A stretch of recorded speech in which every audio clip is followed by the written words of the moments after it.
Hi, this is Roger. Thanks for dropping by. My Sunday morning chat today is a bit of a novelty. I'm going to do a mini care guide for every type of orchid I own. And I'm going to try and do it in one video. And by care guide I mean mini care guide based on growing them in here in this grow room.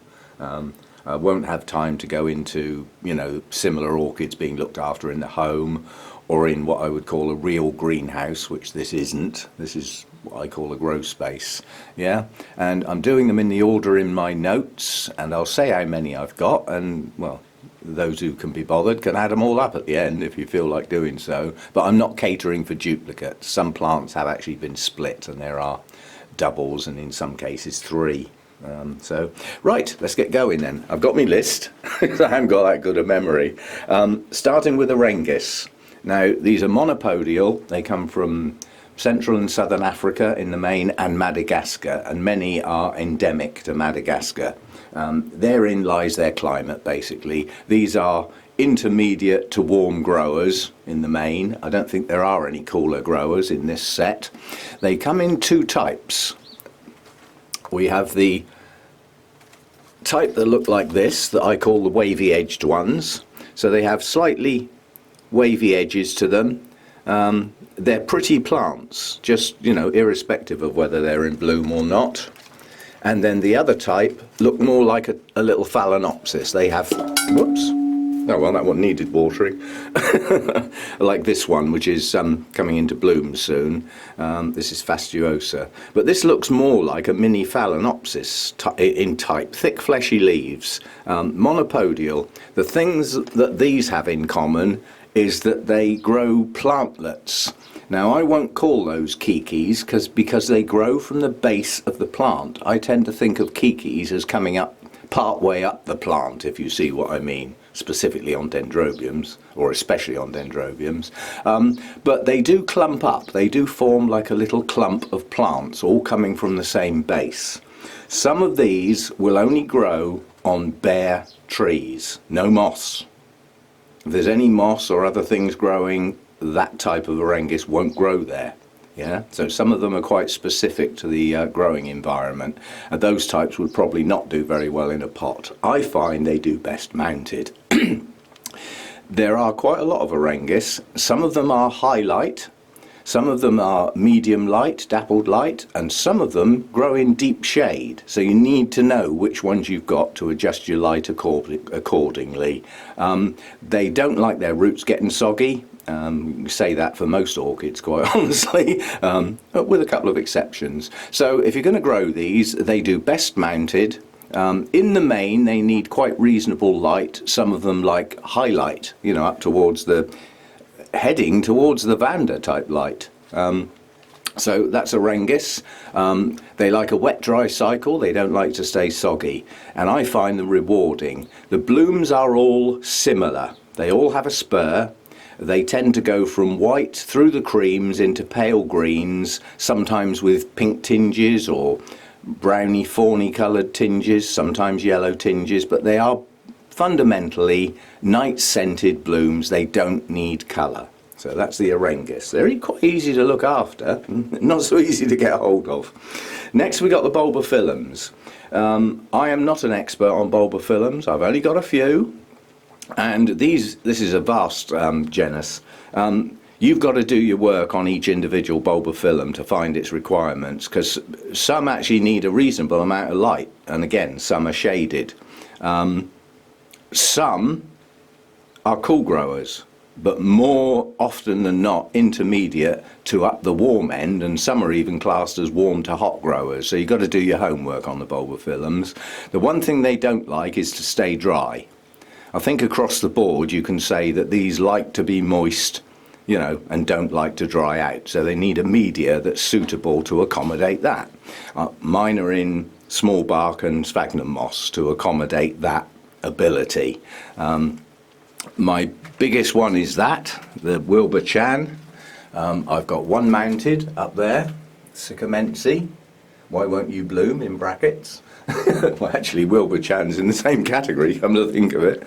And I've got a couple of others dotted around. That's my pot full of Elizabeth Ann Buckleberry. That's a community pot. I think there are about 4 plants went into there, 2 smaller ones and 2 larger ones. When I split up one that was on a mount, I decided to chuck them all in the same pot. And at the moment that one is growing a lot of new growth, so we should get some blooms on that down the line. It blooms for me. That one's a reliable bloomer, unlike some of the others. That's those. The Cat Alliance, Cattleya Alliance, I have currently have 24, and they go from quite large plants, giants, up to, I can't get at it, my little Cernua, which is quite a miniature. I do have some mounted. I can get this one down.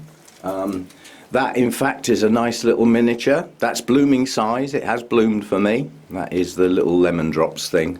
Yeah, little lemon drops crossed with Cyclia betulina. So they can be quite small plants. They like a wet-dry cycle without fail. I think that goes across the board. You keep their roots soggy, they're liable to rot. Yeah, so choose a suitable media. I tend to pot mine in the holy clay pots with large bark. That's all, nothing else, just large chunky bark. Or I mount them, and if I mount them, they get some sphagnum moss around the base of the plant, but plenty of the mount has no moss, so that the roots can extend and attach, and they need that wet-dry cycle. You can virtually say across the board that Cattleyas are high light plants. They do like good light, and if some of them don't get that good strong light, they won't bloom. They might grow okay, but they won't bloom. So wet-dry cycle, really good light, and you can safely say that they don't like to get cold. Yeah, I mean, some of them are classed again as warm to hot growers, but most of them will tolerate intermediate and they'll do fine. That's the Cattleyas, many and varied. Coelogenes, I've only got 3. I've got that giant thing there, Moriana. I can't get at it now. I've got a cristata, which I think has got some spikes coming on it. I'm not sure until they get a bit bigger. And then I've got a tiny little one somewhere. Where is he? Down in there, that little one there, that's Coelogene nitida, or Cratia, I think it used to be called. That's got new growths coming on it. So most Coelogenes are cooler growers. They don't like heat. They don't like to dry out, but they don't like being soggy in the winter when it's cold and they're not growing. Yeah, so you have to adjust your watering with those. When they're actively growing, they will drink. Yeah, if they're not actively growing, what's all the water for? Just question yourself. So that's Coelogenes. Most of those are lower light plants. They don't like high light. They don't grow in that sort of environment. That's Coelogenes. I've got one Cymbidium down here that I won't say is a spectacle by any means. My care for this is virtually non-existent. It's in here at the moment because it's got a flower spike. As soon as the threat of frosts are over, this will get thrown outside where it will get some morning sun before the sun gets too hot, yeah? And then it will be shaded for the rest of the day. And it's open to the elements. It gets rained on. It gets watered and fed with my bonsai trees when I remember. So it doesn't get a lot of care. And then as soon as the autumn nights start threatening to get down towards freezing, I bring it in again. So these will take good light, yeah?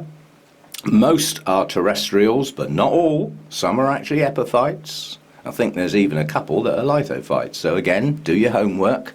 But good light, and they need that drop in temperature in the autumn. If you don't get that, you're unlikely to get your flower spikes, or they won't be as good as they could be. That's the easiest way to do that. Right, Dendrobiums, you can't do these. There is no one care guide suits all. The types of Dendrobiums I have, I forgot the numbers. 3 Aurangis, 5 Bulbophyllums, 24 Cattleya types, 3 Coelogenes, 1 Cymbidium. Right, that was just a catch-up. Dendrobiums, I've got 8 Latoria types. Well, I include an antelope type in there. I've only got 1. I've got 9 that I class as winter resting. I've got 3 of the Phalaenopsis types. Got 6 nobile types allegedly, although 2 of those have got so little nobile in them, they're not really a nobile. The percentage is just too low, but similar treatment nonetheless. I've got 1 Kingianum type, which is delicatum, which I believe is a hybrid that naturally occurs in the wild. That's just a kiki. It's only grown 1 cane since I got it. I'm hoping to see more canes this year. And I've got 20 that are classed as others. So there is a lot of Dendrobiums. It's nearly 50. And it is my collection. It's what I like. I will get more Dendrobiums as I come across some that are different enough from what I've already got, but don't cause a problem in their cultural requirements. So there are gaps that I can fill in as I go along. Right, as far as care for these is concerned, multiple and varied. You can't say there is one type of care. The only thing I will say with Dendrobiums is if they're not actively growing, they will not like soggy roots. Yeah, so adjust your watering. I've always said if they're in active growth, feed and water well. Light levels for Dendrobiums, many and varied. Yeah, but just to pick on a few, my Phalaenopsis types live up the back there. Let's get the Tulumnia out of the way. We'll do you in a minute. I do have some nice buds coming on one of them, and there's another one with a couple of buds as well. Those don't do that well for me, although last season they did do a bit better. And I think that was purely because prior to that they stayed in their flipping pots too long. So all 3 of those are getting repotted again this spring. Once we get to the better weather where the nights don't drop down so much. Phalaenopsis types don't like to get cold, but some say that a bit of cooling in the autumn will trigger the blooms. I'm not so sure. Mine seem to bloom anyway. But then they do chill down in the autumn because the whole grow room does. The Latoria types do not like to get cold, and they will suffer root rot if they're kept too wet when they're not growing. They do have more sensitive roots than some of the other Dendrobiums. They do not like high light. I mean, last year with the heat wave and the intense light levels that I was getting in here, I lost a lot of leaves on my Latorias. So you can class those as needing a bit of shade. Yeah, not the intense light that some of them will like and put up with. What else have we got? Winter resting types. We've done those to death. It's an annual cycle.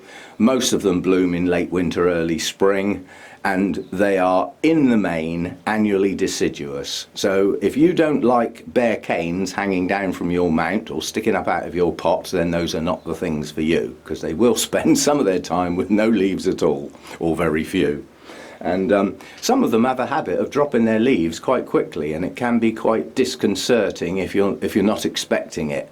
You know, where your plant's lovely and green, it's been growing really well through the growing season, and then all of a sudden the leaves turn yellow and fall on the floor. Can be a bit worrying if you're not expecting it. The nobile types, they really should come into the winter resting types. The thing with the resting types is to trick them. Keep them in lower light levels during the growing season. They don't need the high light in the growing season. They just need to feed and water well and get those canes as big as possible, especially in the UK, growing season's short. Oh, you will notice the lights have gone. That's because I want to rearrange things and I'm not using them so much now, so I thought they're better out of the way. They've done their job, I hope. Yeah, so the winter resting types, slow the feed down during November, and then as you get into December, start slowing the watering down as well, so that they can be kept for dry for most of the time during the winter, with a dribble of water now and again to stop them dehydrating.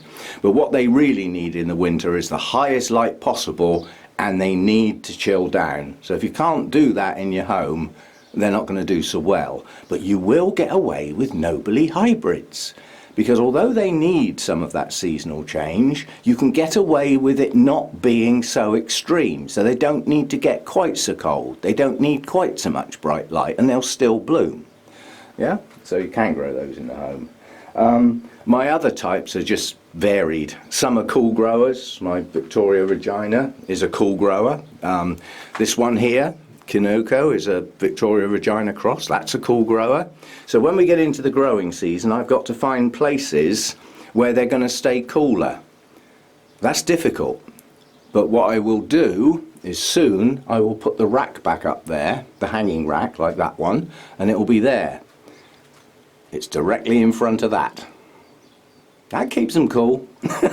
So, you know, even though they're up in the roof, which is traditionally the warmest place, once those big circulating fans come on, it stirs it up and makes it more even, although it does stay cooler near the floor, definitely.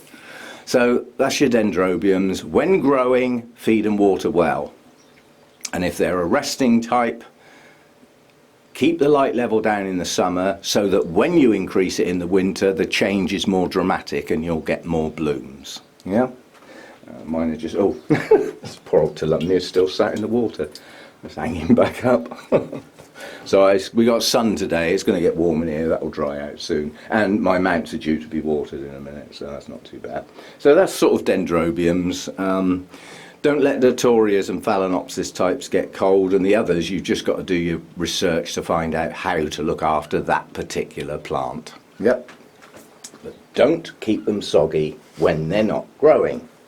I have some Deesas. They're sat up in there. There's only one type there, which is Cuensis, but I've got 3 potfuls. And these are starting to grow now. I noticed new green leaves pushing out of the crown, so those are coming back into growth. They bloomed last year. One of them bloomed in the autumn, much to Rachel's surprise. I don't think she'd seen one in bloom at that time of year before. I think it just got a bit out of phase because of the heat wave. Deesas are special. They're not like normal orchids. They are bog plants. You know, they should never dry out. And quite honestly, if you can get them outside where they get a little bit of morning sun, they'll probably do better because they don't like to get too hot. But mine survived the heat wave in here. So I have no plans on putting them outside where the slugs and snails can eat them and then be brought back in the autumn and get in the rest of my grow room. So they're staying indoors. Deesas. What else have we got? Encyclias. I've only got a couple. And I've got the Cordillera and what's the other one? I've forgotten. I didn't list all the names, just the types. As far as Encyclias are concerned, treat them as Oncidium types, a nice average Oncidium type of care. So pretty good light, not the highest light, not up near the Cattleya vanda range, but good light. They like air movement, as do all orchids, and again, when they're growing, they will drink water. Again, like all the Oncidium types, when actively growing, feed and water well. Get those bulbs nice sized, good sized leaves, and they'll do well for you. And each maturing growth, once it reaches flowering size, should bloom. Not necessarily as it's getting up to flowering size. Right, so a couple of Encyclias. Epidendrums, I've got 4. And they do vary. I've got the reed stem type, like this one. It's just coming out into bloom. That's a reed stem radicans style epidendrum. I've got this one here, which is from there down to the floor. It's a flipping monster. I haven't had that one long, but it is growing. Since I got it, it's done that. And there's a couple of other canes pushing on lower down. The reed stem ones, they're normally terrestrials. They grow in the ground, so they would probably like a finer mix. But again, when they're growing, they'll drink. Yeah, they like good light. A lot of people in suitable climates that don't get too cold in the winter grow them in the garden. Yeah, so they're in the sunshine a lot of the time. So they will take quite high light. I don't think they need that high light to bloom. Certainly my Comet Valley, the orange one over there, blooms whatever light it gets, or it seems to. Medium for Oncidiums is geared up to your environment, really. They will grow mounted, and quite honestly, they do pretty good mounted. That's a little tiny twinkle, that one's called. And it's really happy on its mount. pushes up its new growths, blooms when they're mature, at whatever time of year that is. No real annual seasons on most of the Oncidiums. Their growths seem to mature in 9 to 10 months in a happy environment, and consequently their blooming period is constantly adjusting to that cycle, which is not annual. They are different. Most orchids come into an annual cycle and bloom at a similar time each year, or sometimes twice a year. But Oncidiums come into bloom when they're good and ready. When they're actively growing, they will drink. So you need a medium that suits the roots, yeah, so that they can stay moist when actively growing. But it needs to have enough air in around it so that when they're not actively growing, you can allow them to dry in between watering. Yeah, and if they're not actively growing, then they don't need a lot of feed either. Yeah, so you can flush more often than feed. But watch out for those new growths and then push them on when you see them. Something like this, yeah. That's coming back into growth now, having had its blooms on its mature growths. It's now starting its new ones. So this one soon will need much more water and feed. Not yet. Those little things there are not doing much yet, and they certainly haven't started growing a new root system yet, so go steady. Good light for Oncidiums, not as high as Cattleyas, but chances are they'll go a quite dark green colour if they're not getting enough light, and if they get a bit too much they'll start heading towards the yellow. But just bear in mind that if they are heading towards the yellowy and you sort of think, oh blimey, that's getting a bit too much light, if you give it a bit less light, they will go back to green. You know, you haven't killed the leaves, basically. They'll adapt to their light level. And you should be going on a mid-green with a hint of yellow. This sort of colour is about right for Oncidiums. Yeah? It's not a dark green. It's a mid-green with a hint of yellow, and that means they're getting enough light. That's about it. Temperature range for Oncidiums, most of them, just think of them as intermediate. They don't vary that much. Yeah, so they'll take some cooler temperatures at night, down to sort of 13, 14 degrees. That won't hurt them. And they'll take heat, providing that humidity stays up. Yeah, they do like a moister atmosphere, but then most orchids prefer that one way or the other. So in amongst my Oncidium types, I have Alicera, one Banfieldara, a Hamiltonara. All of these names have probably changed. I have an Odontodia, whatever the hell that is. I've got 4 that I still call Odontoglossums, even though they're reclassified. I've got 9 true Oncidiums, although at least one of those is now reclassified as something else.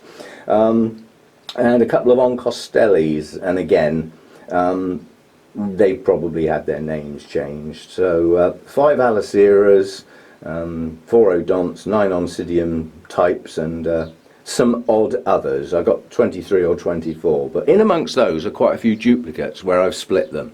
So some to move on. Right, where did we get to? The cooler, shadier stuff. Masdevallias, Draculas, and Restrepias can all be thought of as exactly the same as far in my book. They are cool growers. They don't like heat. They don't like bright light, and they do not like dry air. So if you can't provide that sort of environment, quite honestly, it's hardly worth bothering with them, because you'll probably not do so well. Restrepias, if they haven't got enough humidity in the air, will start getting crinkled leaves. They'll get twists and little folds in the leaves. That's a sign the air isn't humid enough. None of those like to go totally dry for anything but the shortest possible amount of time, or the roots start keeling over. So they come into that constantly moist category. Yeah? So lower light levels, cool temperatures, good air movement, and don't let them get dry. And again, as I've said, if you can't accommodate that, then you're probably not going to do too well with them. I've got 1 Maxillaria, which quite honestly I treat like an Oncidium. So, you know, pretty good light. Don't let it stay dry for anything but the shortest amount of time, because my one, let's see if I can point the camera at it. It's hiding under those spotty leaves with the little red flowers on. Yeah, that's my Solaria down there. And it blooms on and off constantly and continuously grows. So obviously it doesn't want to stay dry for any length of time. It's always pushing out new growth. It doesn't have any sort of period where it's not growing, and it's in bloom a lot of the time. Tiny little blooms, but nonetheless in bloom. And it's red. I don't have a lot of red in here. So that's the one and only Solaria. Miltonias are nothing more than a type of Oncidium. So they can be treated exactly the same, not to be confused with Miltoniopsis. That's a special case. Special case for me that just does not grow very well. My 4 are down there. The Miltoniopsis don't like high light. Sometimes they'll take it. Some of the hybrids just seem to accept brighter light, but I don't give mine really bright light. They should not get dry or stay dry for anything but the shortest amount of time. Dry air, they're not going to grow very well, and they do not like being disturbed at the root base at the wrong time. It's absolutely crucial with those to maintain a good root system. And if you don't maintain the root base, the plant will eventually die. And they are very prone to going wrong in the pot. If your media starts to break down, the roots will go. If they get dry, the roots will go. Yeah, so you really have got to keep on top of Miltoniopsis. Personally, I would recommend repotting. If you use organic media, I'd recommend repotting them every year. But wait till you see the new roots coming, yeah, and keep that media fresh. Now I use a small bark with some sphagnum moss for mine, so that I don't have to water them quite so often. Low feeders, all of this lot, Masdevallias, Draculas, Restrepias and the Miltoniopsis are low feeders. You put too much food in the pot, they won't use it. You'll start your media breaking down, and certainly with Miltoniopsis, the excess salts in that media, your roots will go. So basically, every time you look at your Miltoniopsis, your roots will go. They are fussy tykes. So rewarding as far as the blooms are concerned, though. Right, now we're going to go over the page now. I've done a couple of these out of order. We did the Oncidiums, they went out of order. Right, Paphiopedilums. I am not the world's leading expert on these things. I tolerate their existence in my grow room because I've got some. And they've moved out here from when I used to actually grow plants in the home, which I don't anymore. Well, certainly not orchids. I've got 6. One of which is a seedling, it's still growing on, and has not bloomed and needs a repot desperately. One's a miniature, that's those 2 there. One on the right's the growing on one, and the little miniature one on the left. It does look like a bit of a dark shadow in the centre there. That might be going to bloom. And then I've got those 2 tatty objects there, one of which does have a bud, and the other one's not doing well at all. All of these need repotting, and then the other 2 are out here at the moment, so because they're in bloom. So that's my 6. They shouldn't dry out. They don't need highlight, but certainly in the UK winter time, they'll need quite good light, because it isn't really that good in the winter time, is it? Yeah. But these are not classed as highlight orchids. They don't like to go dry for anything but the shortest amount of time. And you've really got 2 types to think about with the Paphiopedilums, because some of them grow on limestone outcrops where they've got quite a lot of moisture and they've got a calcium-based root base. So they will not like any form of acidic media whatsoever. And then the other types grow in sort of leaf litter and forest floors and stuff like that, and do like a more acidic media. So you've got to try and find out which one you've got. And if you've got the ones from the limestone cliff areas, they don't like to get dry, and you're going to need to keep that root base more alkaline, by whatever devious means you choose. You know, I mean, some people put eggshells on the pot, adds calcium in as you water, dolomite lime, whatever, yeah? But if you've got one of those that likes that alkaline root run, if you don't accommodate it, it won't grow well. It might not die, but it won't grow well. And likewise, vice versa. If you're giving that alkaline root run to those that don't want it, they won't do too well. Again, they might not die, but they won't grow well. How do you tell when a Paphiopedilum is growing really well? Well, don't ask me, because they're so slow, it's difficult to tell. They're not my favourites, but I do like the blooms when I get them.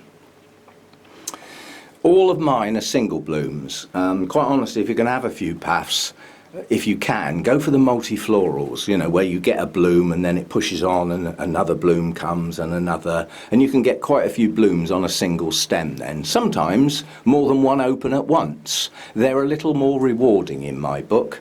And you know, there's Phragmopediums as well, which they're a different kettle of fish. I have none, I don't know anything about them. So go and visit Ed, he knows all about that sort of stuff. Phalaenopsis. There's no point in asking me how to grow Phalaenopsis because I do not do well with them. The reason I don't do well with them is this place. This place does not suit Phalaenopsis. It's too cold for at least 3 months of the year. Night temperatures are far too cold. Phalaenopsis don't like to get cold. Luckily, I have one that doesn't mind, which is my Japonica. So that one probably is going to do a bit better in here. But, you know, Phalaenopsis are very tolerant. They're good for in the home. They don't do so well out here, quite honestly. They just don't. The extremes of the temperatures are just too much for them. So I don't bother too much with those. But care-wise, thick fleshy roots, they'll tell you when they're dry, they'll go a silvery colour, and when they're wet they go green, or they should do, most do. And they like to get virtually dry in between waterings, but they like an even, steady going life, Phalaenopsis. They do have a vegetative period and a blooming period. Some people adjust their fertilisers accordingly. I don't. They get the lot, they get whatever they get, same year in, year out. With some additives now and again. I don't do the same thing all the time, but I don't specifically choose a fertiliser because I've got a spike, or because I'm trying to get a spike, or because it's growing a new leaf. They get a pretty even thing, and that's what they like. They're like a nice even regime where they get a steady flow of fertilisers. It is said they are nitrogen hogs, and experiments have shown that if the nitrogen levels are kept up in Phalaenopsis, guess what they don't do? They don't drop their old leaves.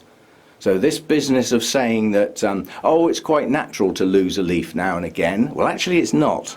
You can stop that happening by keeping your nitrogen levels higher. This is relatively new information, yeah?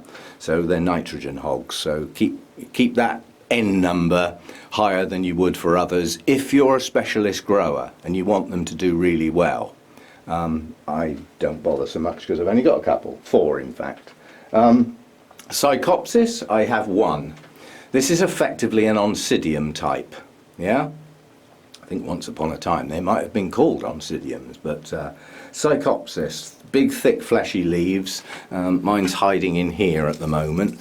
It's not exactly a brilliant plant, but I do have a nice new growth. They do not like root disturbance unless the timing's spot on. And if the timing's spot on, they will take off. Get it wrong and you'll lose your current root system. They're a bit fussy on disturbance. Now, as an Oncidium type, those do not like the same level of light. They like a lower light level. If you get the light too high on those, you'll burn the leaves. Yeah, so keep it a bit lower. I'm probably going to mount mine. They don't mind it. See, my Psychopsis is never going to do well in here because, like the Phalaenopsis, it's too flipping cold in the winter for it. So I have to let it dry in the winter so that it doesn't have soggy roots. Because with those low temperatures, it just stops growing, which is a shame because my new growth has been trying to grow on in the winter and it hasn't been getting all the help it needs. I'm probably going to mount that. I'm going to take the risk. Bull by the horns, as they say. Tolumnias, I've done a lot of care guides on Tolumnias. Again, these were once Oncidiums, got reclassified. Quite honestly, for me, it's one of my easiest plants. Good light at the highlight end, really. If you get purple tinges on the leaves, you've got it about right. If all your leaves are a deep green colour, it's probably not getting enough light. If the whole plant turns purple, you've probably overcooked it. So it will tell you the level of light it likes. Keep the roots in soggy media, they will rot and you'll lose your root system. They like a fast, daily wet-dry cycle. And that is easy to accommodate on a mount. So all of my Tolumnias are mounted. That's how I look after them. They have some moss, which in the heat of the summer and the long days allows the roots that are in the moss to stay wet for an amount of time during that day. Yeah? So that saves me having to water them twice a day, which if they were bare rooted on a mount, 2 or even 3 times a day in the sort of temperatures I get in here. So I get round that by having a mossy base for some of the roots. Good light, fast wet dry cycle. They're not high feeders, they don't need lots of food, but again, the more active growths you've got going on, the more watering and feeding they'll need, you know. So I mean, I've got some that are doing virtually nothing, some of the new ones. So dropping that one in the bowl of water was not the best of ideas, but nonetheless it was going to get watered today anyway. Come the summer months, I may start throwing those plants in a bucket and leaving them to soak for a bit and make sure they're fully hydrated. They survived the heat wave last year, so if they can survive that, I think they can survive anything. Okay, that's Tolumnias. Some of my favourite little space-saving plants, I love them. Right, Vandas, or Vandaceous types, I'll say. I have 3 actual Vandas, although this one was probably Ascosenda in its day. So 3 Vandas. In the summer, those really need watering. They need a soak every single day to make sure they're fully hydrated.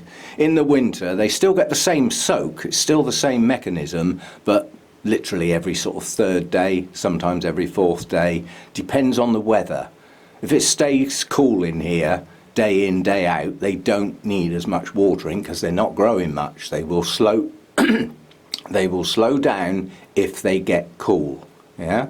If they stay warm, they'll grow. Most Vandas are intermediate happy, up the warmer end happier. But not all. Some are cooler growers.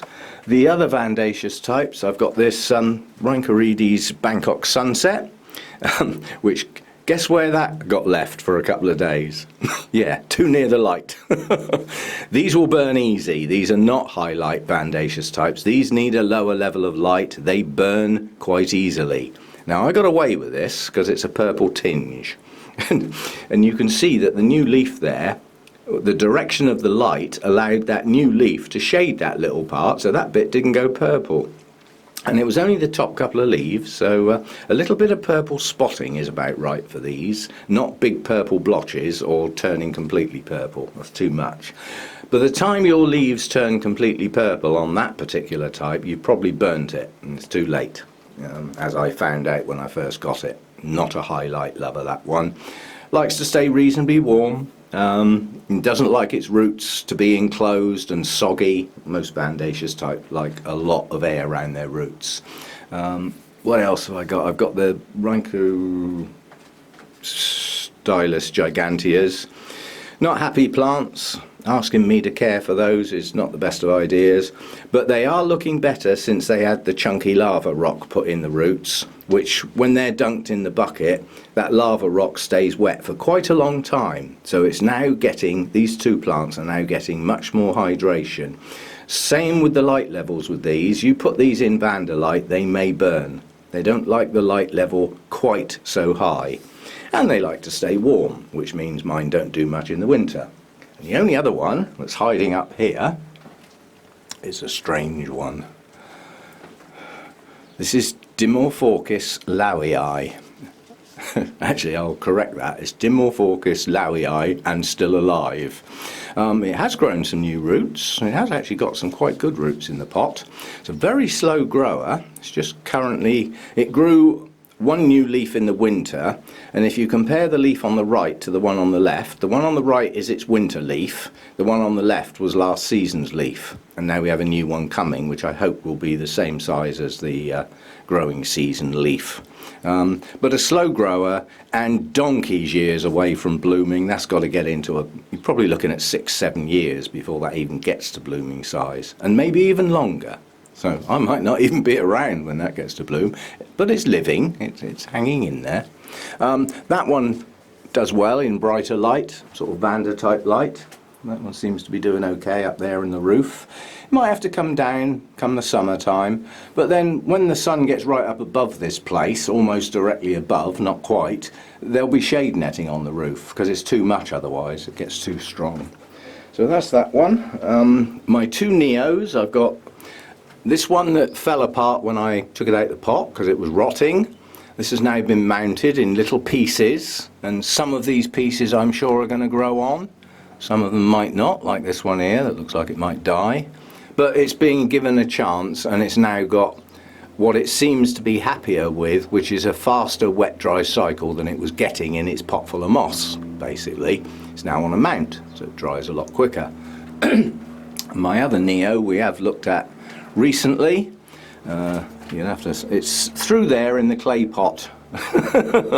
And that's now sort of potted, which is semi-mounted really in the Japanese style.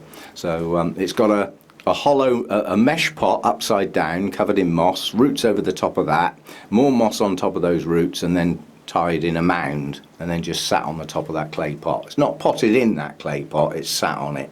Yeah. So again, nice fast wet dry cycle. Neos like good light. I won't say Vanderlight, that's probably too high, but good light. They do not like to stay wet in the winter because they virtually go dormant, so they almost stop growing in the winter. You keep them wet in the winter, you're liable to lose some roots. Yeah. And out of the Vandas, I've found that those don't like high levels of feed, unlike the real Vandas who really gobble up the food. I find that those like a more even but lower level feed. Certainly once upon a time that variegated one was mounted and the level of feed it was getting was burning the roots. Horrible brown patches all over them, chemical burns.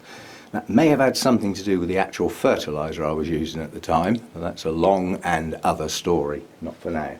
And that leaves the zygos. So two Neos. Oh, I forgot the numbers, didn't I? 6 Paphiopedilums, 4 Phalaenopsis, 1 Psychopsis, 14 Tolumnias, 6 Vandaceous types, 2 Neos, and last but not least, the zygos. These do not do great for me, but I have managed to get 2 of them to grow and produce spikes. So these 2 Neos that are out, zygos that are out in bloom now are my first 2 ever spikes I've grown myself. All the others were on the plants when I bought them. I've effectively got what I would say is 4, but there is 3 because one's a Zygonesia, which is a zygo cross, I believe. I haven't looked into that one yet, that needs repotting. So zygos, a lot of people class those as semi-terrestrial. I've seen people growing these on mounts and they do okay. They are strange to me because I've never really worked out why I don't grow them well. They like a good root run, I'm told, and since I put my zygos in larger pots, in deeper pots, they do seem to have grown better. So I'd sort of agree with that theory. These don't like highlight, although some people in the States chuck these out in the garden, not in full sun all day long, but you know, they're getting a lot better light outdoors than they ever would in a house. So variable light levels on these, but I wouldn't give mine a really high light level. They get medium light in here. They seem to do okay. They don't like to stay dry for any length of time, and they like a media that accommodates their semi-terrestrial, bordering on terrestrial nature. So big chunky bark with lots of air is not the best way to look after zygos. I've found that the small bark with chops sphagnum seems to work better than anything I tried before. But I'd still say I'm relatively new to zygos. You can get stripy markings on some of the leaves. They shouldn't be covered in spots, although I do have a few. So like I said, a lot of people say that these type of leaves are prone to spotting. Well, they flipping well shouldn't be. It is some sort of infection at the end of the day. It can't be cured once you've got it, but it can be stopped dead in its tracks by a decent systemic fungicide. So that's a care guide for everything I've got. Albeit brief and in short, but you know, there might be a tip or two somewhere buried in there for some people. And yeah, I don't normally do care guides, but I thought I'd have a go at doing the whole lot all at once. Just to do something different basically. And it also gives everybody a clue of what I've actually got. I did miss one. I've got a Dendrobium somewhere. But that gets treated the same as the sort of Masdevallias and things like that. So, you know, don't let it get dry, doesn't like high light, should be kept cool, that sort of thing. So in that category. So that's what I get up to out here. And all of those different needs are accommodated by where plants are placed. Yeah? Higher light plants up on the top shelves, or up in the roof. Yeah? Not such high light, lower shelves, yeah? Cooler, down on the floor. And you have to bear in mind, once we get to the much warmer weather, the extractor and inlet fan will kick on as the temperature rises, and the inlet fan is sucking air in directly from the shady part of outside world. Now, daylight today, the sun's coming out, the temperature outside will probably get up to maybe 12 degrees. Well, that's the temperature of the air that will be being sucked in to replace the warm air. So that extractor and inlet combination can cool it down in here quite well. Unfortunately, it sucks the humidity out at the same time, which is what that beastie's for. To replace it faster than it can suck it out. That's the idea. We'll try that out when the warmer weather comes. So there we go, something a bit different. And I haven't got a clue how long this is. It's probably about an hour.